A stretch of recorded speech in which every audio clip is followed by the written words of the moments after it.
कोई इस्लामी बहन अगर ये कहे कि मैं अपने माँ बाप के घर हूँ, अब मेरी सास ना मुझे लेने आती है ना मुझे शोहर मुझसे लेने आते हैं, या बाद वक़्त आदमी कहता है कि यार ये गई है मुड़ कर आती नहीं है, लेने जाऊं तो ये लिफ्ट नहीं कराती है, तो इस तरह जो घर है ना वो टूटने के करीब हो जाते हैं। अब ये घर टूटने से कैसे बचे, कौन पहल करे? ऐसा लगता है कि शायद ये तादाद बढ़ रही है हुजूर, क्योंकि पहले ना इतनी तलाक़ें होती थी ना इतने खुला होते थे, अब तलाक की परसेंटेज तो बढ़ रही है लेकिन इससे ज्यादा खुला की परसेंटेज बढ़ रही है। और दोनों तरफ असल जिद पैदा हो जाती है कि ये मुझे लेने आए।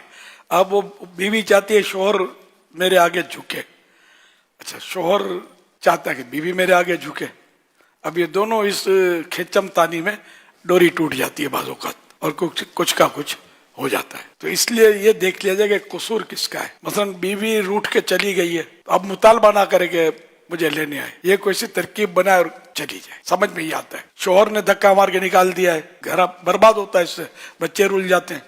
तो ये क्या, शोहर कोई तरकीब बनाए और इसको बुला ले, मंगवा ले, खुद लेकर, थोड़ा छोटे बाप का बनना पड़ेगा। इसमें एक हिकमत और फायदा ये नजर आता है कि अगर शोहर जाएगा ना तो इसको थोड़ा खिफ़त तो महसूस होगी, हया शर्म आएगी, यूं अपनी बेइज्जती तस्वुर करेगा ये, लेकिन आइंदा ये धक्का मार के निकालेगा नहीं, देखा मैंने किया तो यूं हुआ था। जैसे कि अगर किसी ने किसी की सबके सामने दिल आजारी कर दी, गुस्सा कर दिया, झाड़ दिया उसको, तो अब उसको चाहिए कि अगर आदत निकालनी है तो सबके सामने खड़ा हो जाए, माफ कर देना भाई, है बड़ी मतलब ये हिम्मत की बात, लेकिन आइंदा इसको यूं होगा कि यार मुझे एहतियात करनी चाहिए, सबके सामने बेइज्जती हुई, बेइज्जती नहीं हुई, ये इज्जत बढ़ती है इससे। मैं सच्ची बात करता हूँ, इज्जत बढ़ती है इससे कि लोग इसमें अगर कोई करेगा भी कुछ उल्टी बात तो लोग उसको जवाब देंगे कि यार तू फिर क्या करे, ये गुनाह सर पे रख के ही बैठा रहे, माफी ही मांगी है ना इसने, गाली तो नहीं दी ना, उसको खुद ही लोग संभाल लेंगे। कोई अगर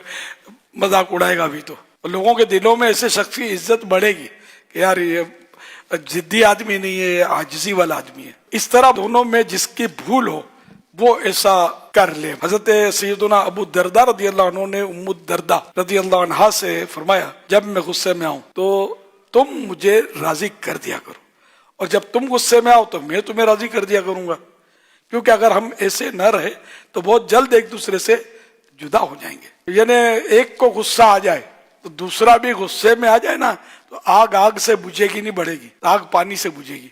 एक गुस्सा आ गया, दूसरा ठंडा रहे, कोई ऐसी हिकमत अमली इख्तियार करे जिससे इसका गुस्सा ठंडा हो जाए, आग मजीद भड़के नहीं। हमारे यहाँ ये नहीं होता, एक को गुस्सा आया तो दूसरा भी छोटे बाप का बनने के लिए तैयार नहीं है, हम भी मुंह में जबान रखते हैं। मुआशरा ये पेश कर रहा है मनाजिर, ये होना नहीं चाहिए उसे। फलाहो कामरानी नरमी और आसानी में, हर बना काम बिगड़ जाता है नादानी में।